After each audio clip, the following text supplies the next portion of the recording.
de como é que foram os últimos governos do Lula, né, o primeiro e o segundo governo do Lula, e o governo Bolsonaro. Desse primeiro gráfico mostra o crescimento trimestral do PIB, então quanto que cresceu a nossa economia ali, no primeiro governo Lula, que é essa linha vermelha, no segundo governo Lula, que é essa linha azul, e no governo Bolsonaro, que é essa linha amarela. Fica comigo, o Lula pegou em 2002 o governo numa situação assim catastrófica. Catastrófica. Vamos só lembrar, mas calma aí, agora é diferente. O Bolsonaro pegou uma pandemia pela frente. Porque agora é diferente, porque agora teve a guerra da Ucrânia, o petróleo subiu. O Lula pegou em 2002. Vamos lembrar. Quem tem boa memória aqui vai lembrar, quem é mais novo acredita aqui no professor. Vamos lá.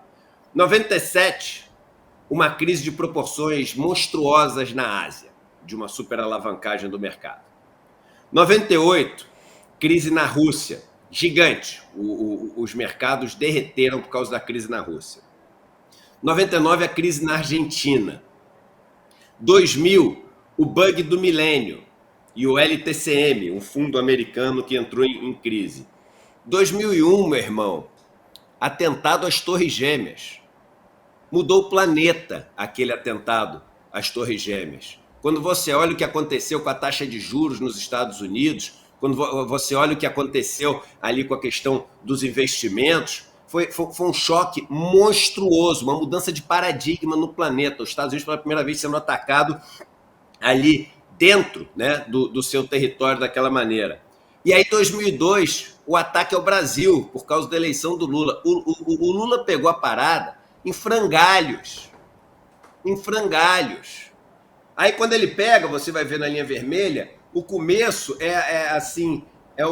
a continuidade desse sentimento ruim que veio antes, achando que o Brasil... Se hoje você acha que a galera está tocando terror, eu falei muito sobre isso ontem, se hoje você acha que os jornais estão pegando pesado, que o pessoal está dizendo que o Lula não vai ser responsável, é porque você não se lembra de 2002.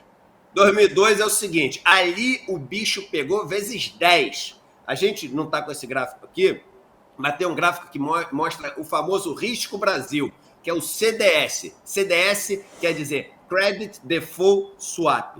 Credit Default Swap é um seguro, uma proteção que você compra para se o Brasil quebrar, você está protegido. Era muito mais alto do que é hoje. Não era mais alto, não. Era muito mais alto do que é hoje. O Brasil tinha uma dívida externa grande, tinha dinheiro emprestado do FMI, das crises anteriores. Caos, terror e pânico. Olha a linha vermelha, irmão. Olha a linha vermelha. Você vai ver o seguinte, tem uma pequena queda ali nos trimestres seguintes e depois começa o crescimento, olha só, o crescimento com uma consistência e com além de uma consistência, ou seja, sempre subindo, sempre subindo, sempre subindo, com uma previsibilidade, ou seja, você não tem nenhum movimento muito drástico, você não tem uma volatilidade muito grande ali. Aí você cresce no primeiro mandato Lula ali em termos reais, ou seja, já descontada a inflação, o Brasil cresce uns 12% e entra no segundo mandato acelerando. O segundo mandato Lula é essa linha de cima, essa linha azul. Nessa linha azul que vocês estão vendo em cima, né, tem a crise de 2008. E o que é importante dessa segunda linha azul? Que essa aí, meu irmão e minha irmã, é com manteiga na história. É com manteiga na história. Veja que com a crise de 2008, o Brasil subiu no segundo mandato Lula um total de 16%, e não 12% como no primeiro mandato. 16% real, já descontada a inflação. Quem estava aí era o Manteiga. Né?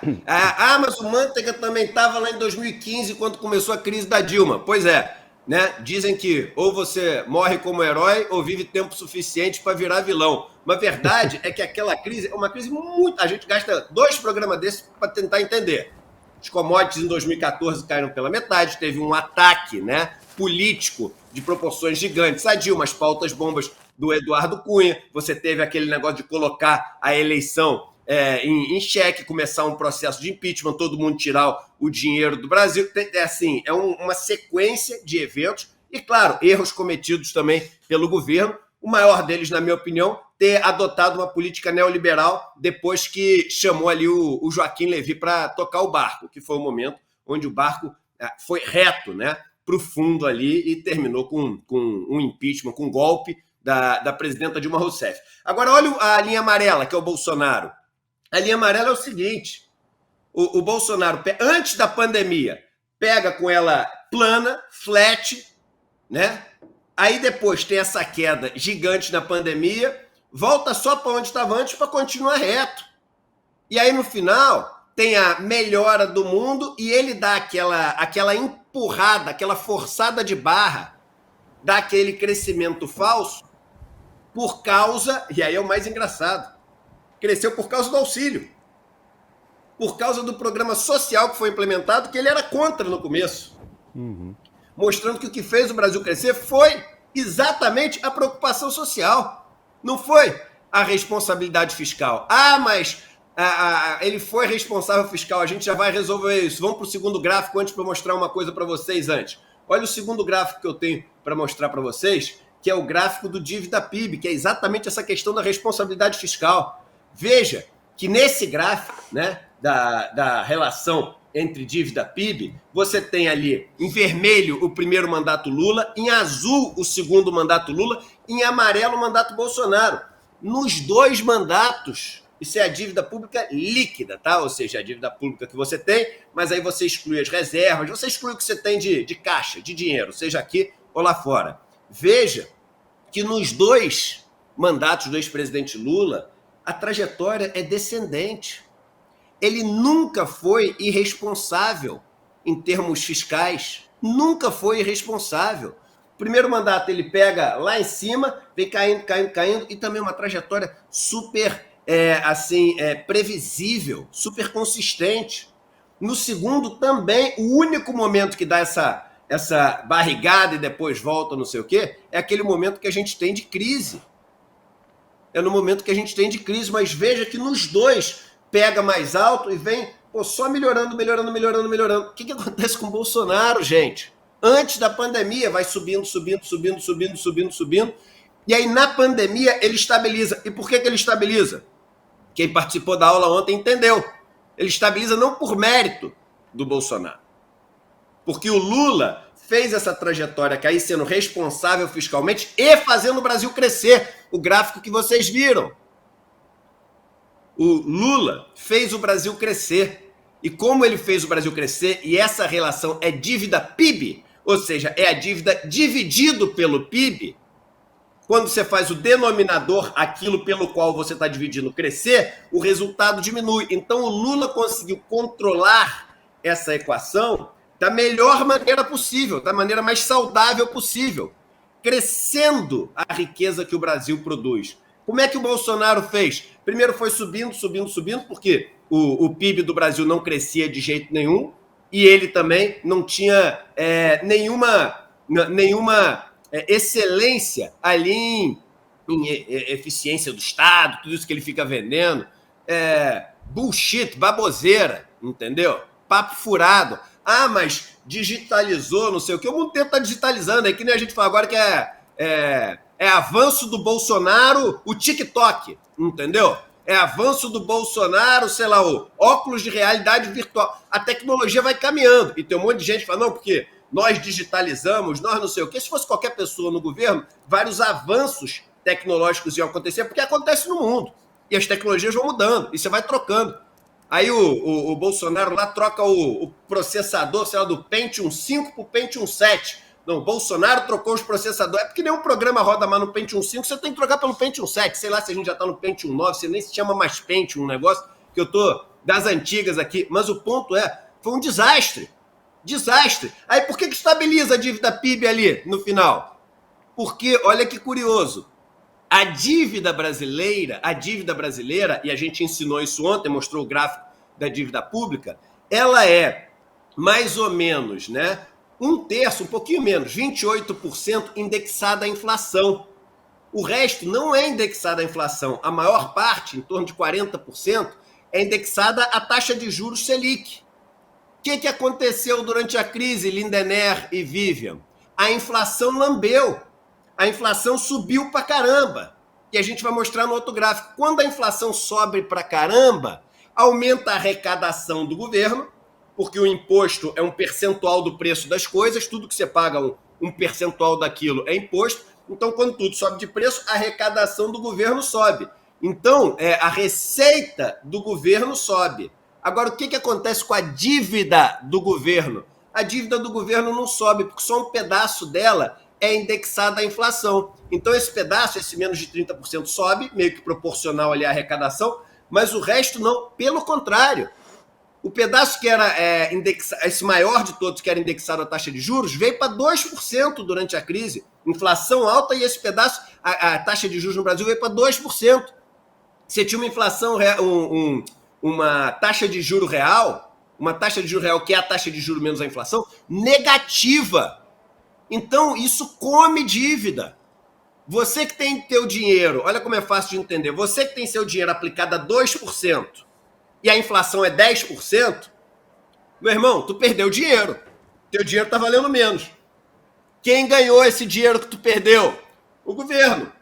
Porque a dívida que o governo tinha que pagar, agora é uma dívida que vale menos, porque ela não foi reajustada pela inflação, ela foi reajustada pela taxa de juros, que é abaixo da inflação. Então, o governo Bolsonaro / Guedes consegue estabilizar a dívida PIB por causa da inflação alta, por um motivo péssimo. Então, isso não é só um gráfico de olhar a trajetória da linha, que já é melhor no Lula do que Bolsonaro. É entender o que está por trás dessas linhas. E o que estabiliza e melhora as linhas ali dos mandatos do Lula é responsabilidade fiscal e crescimento. O que estabiliza, depois de piorar bastante a de Bolsonaro, é a inflação. Põe o próximo gráfico para a gente mostrar isso de uma maneira mais fácil para vocês. Nesse próximo gráfico a gente vê a questão da inflação. Olha na questão da inflação, a linha vermelha é quando o Lula pegou. Até bom, porque tem a ver com o que eu acho que vai ser agora. Quando ele pega em 2002 ali, a inflação dos últimos 12 meses, veja que estava bombando. A inflação dos últimos 12 meses estava ali em, acho que, deixa eu ver aqui no meu gráfico, 13,63%. Ele pega com a inflação ali no talo, fervilhando, borbulhando. Nos meses seguintes, todo mundo duvidando, jornal falando mal, tipo isso que você está vendo agora, só que muito pior. Nos meses seguintes, ela sobe. Aí o Lula faz o seguinte, o que ele faz?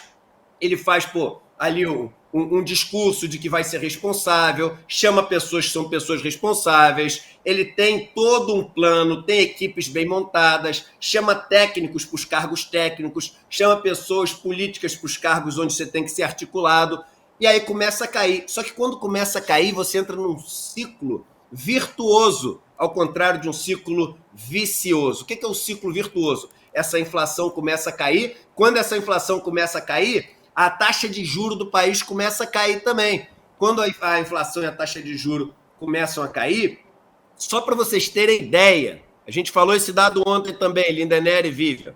Quando a taxa de juro, a Selic, cai 1%, o cara chega de... Hoje é 13,75%. Se ele cair 1%, na hora, na veia, né, você tem uma economia de 20 bilhões por ano de reais. Só que isso mexe na curva pré-fixada também. Se a curva pré cair mais ou menos 1%, aí a sua economia já vai, sabe para quanto?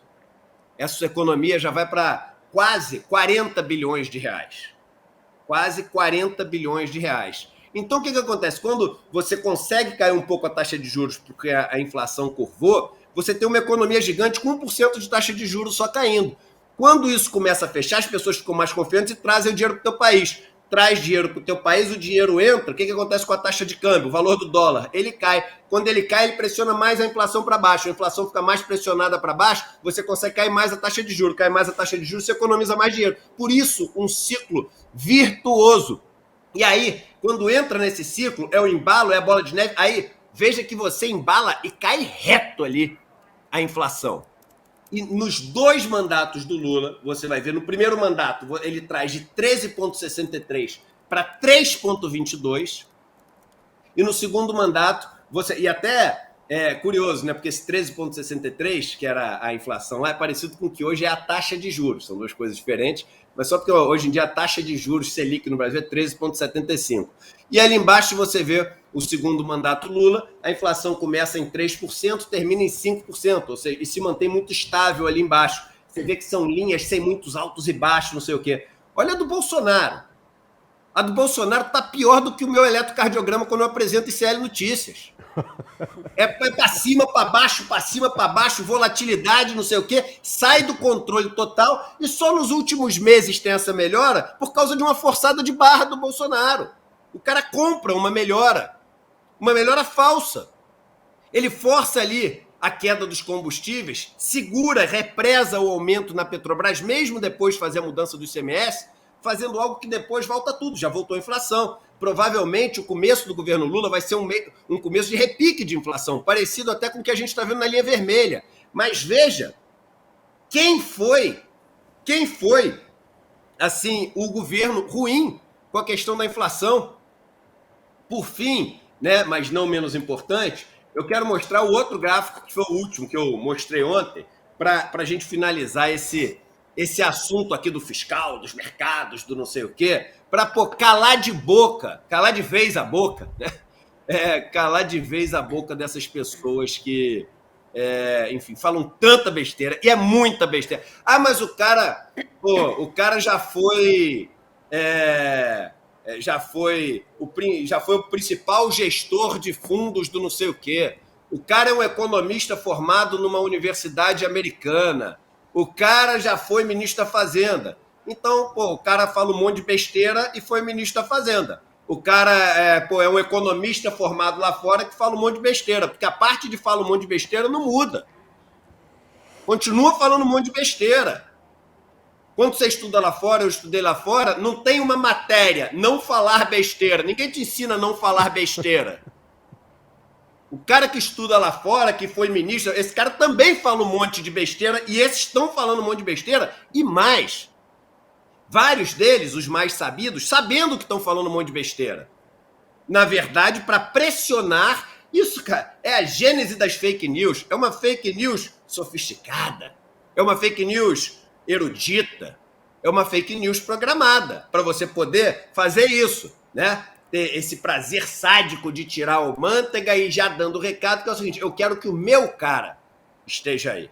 Eu decido esse cara. Mas esse gráfico que está na frente de vocês, esse gráfico é quanto que a Bolsa Brasileira em dólares, que é o EWZ, é o ETF, né, o Exchange Traded Fund, é um fundo que replica a Bolsa Brasileira em dólares, quanto que ela performou, quanto que ela rendeu, tá, nos últimos... No primeiro mandato do Lula, no segundo mandato do Lula e no Bolsonaro. No primeiro mandato Lula, a Bolsa Brasileira em dólares, e eu pego em dólares para a gente pegar uma moeda forte, para a gente estar comparando laranja com laranja, banana com banana. A Bolsa Brasileira, no primeiro governo Lula, subiu quase 500% em dólares. Multiplicou por 5 vezes o valor dela em dólar. A Bolsa Brasileira, no segundo mandato Lula, com a crise de 2008 no meio, subiu quase 100%. Ou seja, quase dobrou, subiu 82%. A Bolsa Brasileira, no mandato de Bolsonaro, caiu 23%. Perdeu quase que um quarto do seu valor. Quase um quarto do seu valor. E veja que eu só peguei período do governo, não estou pegando agora não.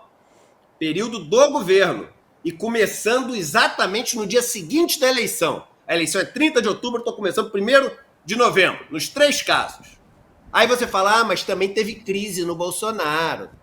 Não teve crise, né, no Lula. Primeiro teve um monte de crise no governo Lula, crises seríssimas, e aí eu coloquei aqui para vocês quanto que rendeu a Bolsa Americana em cada um dos 3 períodos, para você poder ver a incompetência do Bolsonaro. Nesse primeiro governo Lula, que a Bolsa no Brasil multiplicou por 5, subiu quase 500%, a Bolsa Americana subiu 52%, está ali no gráfico, S&P 52% de alta. No segundo governo Lula, que a Bolsa aqui quase dobrou, a crise foi tão intensa, Lidenere e Vivian, mas tão intensa, que o S&P caiu nesses 4 anos. Caiu 13%. E nessa pandemia, que a Bolsa Brasileira caiu, perdeu quase um quarto do seu valor, caiu 23%, a Bolsa Americana subiu mais de 40%, cara. Ou seja, esses 4 anos, de Bolsonaro, em que a bolsa caiu 23%, a bolsa americana subiu quase a mesma coisa que o período do Lula, onde a bolsa brasileira multiplicou por 5 em dólares. E aí, se vocês me permitem, eu vou mandar para a nossa produção agora um gráfico, que para mim é um gráfico super importante. Deixa eu só achar ele aqui, que é o gráfico... Aqui, ó, um segundinho, gente. Vocês me dão um minuto, porque eu tenho que mandar esse gráfico, que aí o pessoal vai falar assim, não, Eduardo, mas é o seguinte, aí você comparou com a Bolsa Americana, mas se comparar com as bolsas emergentes, isso não aconteceu.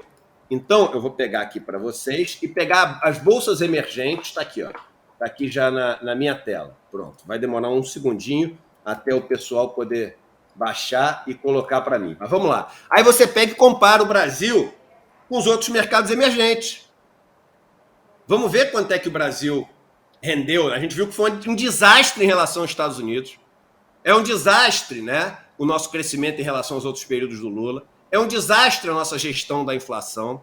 É um desastre o que a gente teve de dívida PIB e só foi controlado por causa de um motivo ruim, que foi a questão da inflação. Mas, de repente, foi isso com os outros países. Esse gráfico que vocês estão vendo na tela de vocês agora é um gráfico que mostra como é que a Bolsa Brasileira em dólar performou comparado com os índices que medem o valor das empresas nos mercados desenvolvidos, que é aquele mais de cima, MS é de Morgan Stanley, né? Que faz a medição desses índices. Nos mercados desenvolvidos, nos mercados emergentes, diga-se de passagem, a média dos mercados emergentes leva em consideração o Brasil, então o Brasil ajuda já a puxar isso para baixo. Quando você tira o Brasil, ela fica ainda mais alta.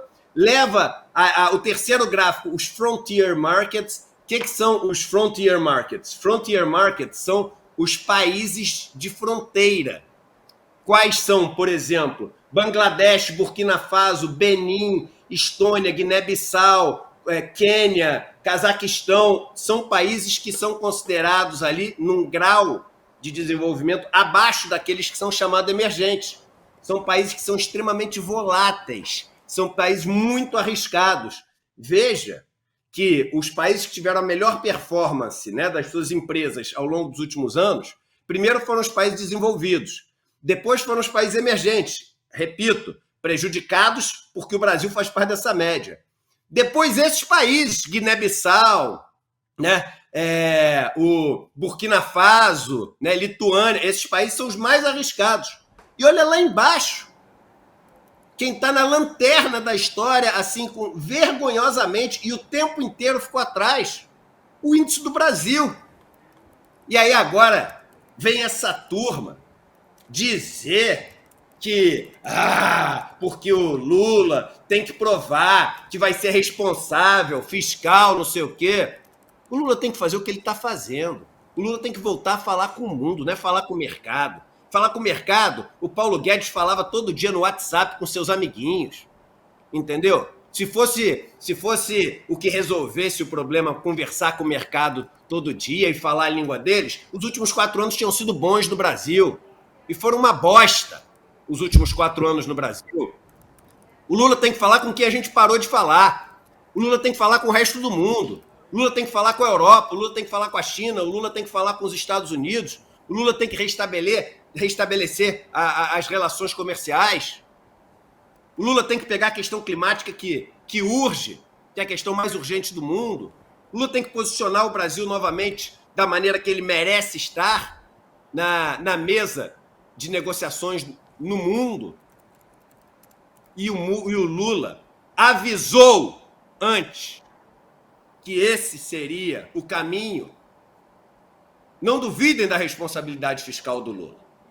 Não duvidem da capacidade dele de fazer as coisas com ponderação, de fazer as coisas com, enfim, com visão, né, com visão crítica, sabendo que você, não pode ir só para um lado e esquecer o outro. O Lula sempre provou, nos momentos mais difíceis, muito mais difíceis do que esse, porque pegou um país em frangalhos em 2002 e com muito menos credibilidade, sendo muito menos conhecido. Em 2002, o Lula tinha que se provar para o mundo também. Agora não precisa mais. Mas antes das eleições, poucos dias antes das eleições, o Lula deu um recado para as pessoas. Veja o recado que ele deu para as pessoas, poucos dias antes das eleições. Põe o vídeo, por favor. Eduardo, eu morei num quarto de cozinha com 13 pessoas. Então, eu tenho consciência o que esse povo está passando. Então, eu não posso mentir. Eu não posso ganhar aos 76 anos e falar, gente, olha, eu ganhei, mas não dá para fazer as coisas. Desculpa, eu tenho que atender o mercado. Eu preciso atender a Faria Lima. Eu preciso ter responsabilidade fiscal. Eu preciso manter teto de gasto. E o teto de comida? E o teto de emprego? E o teto de salário? E o teto de saúde? Quem é que vai devolver para esse povo? Então, meu caro, é esse cidadão que acaba de ficar emocionado que quer ser presidente. E se for, é para mudar. É como você falou, né, Edu? Ficou muito... Tá dito, e finalizo só dizendo o seguinte. Vamos tocar a bola para frente, gente. As coisas vão dar certo, as coisas vão todas melhorar. A história não se repete, mas ela rima. E vai rimar com o que aconteceu nos outros mandatos do Lula. E que essas pessoas que estão fazendo esse papelão covarde e que levaram, por exemplo, o Manteiga a ter que sair desse grupo de transição, saibam. Para mim, vocês são patéticos, vocês são pequenos, vocês são nojentos, vocês são baixos. E a última coisa que vocês são é patriotas, porque vocês não pensam no país. Vocês pensam na meia dúzia de amigos que vocês têm aí nas altas rodas sociais. Se bem que, para vocês, isso é o que vocês chamam de país.